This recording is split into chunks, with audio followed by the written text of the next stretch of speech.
Hi everyone, my name is Alicia and I did my research on meeting the user needs of active and veteran military personnel. I know we already discussed this user group in week 9 with Joe, so you already have some background knowledge on this user group. But as we saw in Joe's learning module, this group is very large and diverse, coming from many different ethnic and cultural backgrounds, different genders, a wide age range, and different educational backgrounds. The needs of this user group is equally diverse. So I would like to focus on some of those different needs and how the literature says we can meet those needs. As we saw in week 9, a lot of the members of this user group do not have their college degree. This is because many of the active military personnel in this group are at an age when they are working towards a degree or they have just graduated from high school and haven't started working towards their college degree at all.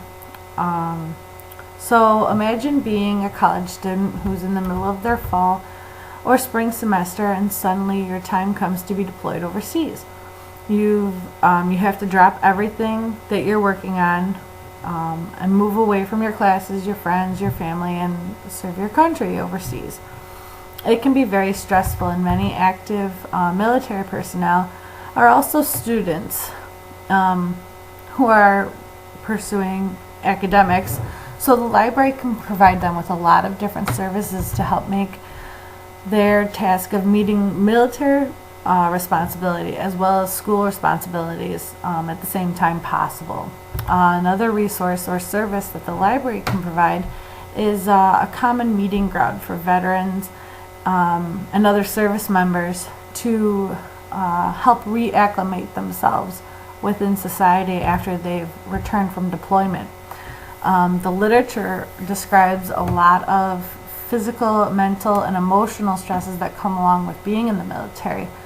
Again, imagine suddenly being removed from your daily life and way of living, having to quickly readjust to living in close quarters, having to share everything with a lot of different people, most who are strangers, and having little access to your life back at home, all while being in possible hostile environments.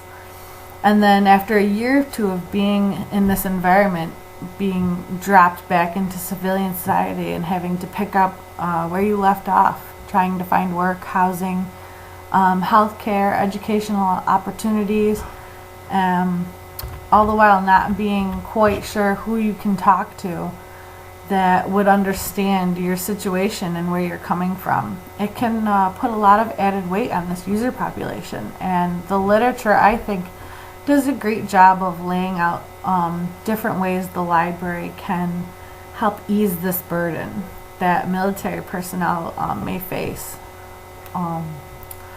So what I'd like to share with you all this week is some of the literature that I have found that addresses some of these specific needs individually. I've posted 4 different articles for you to choose from.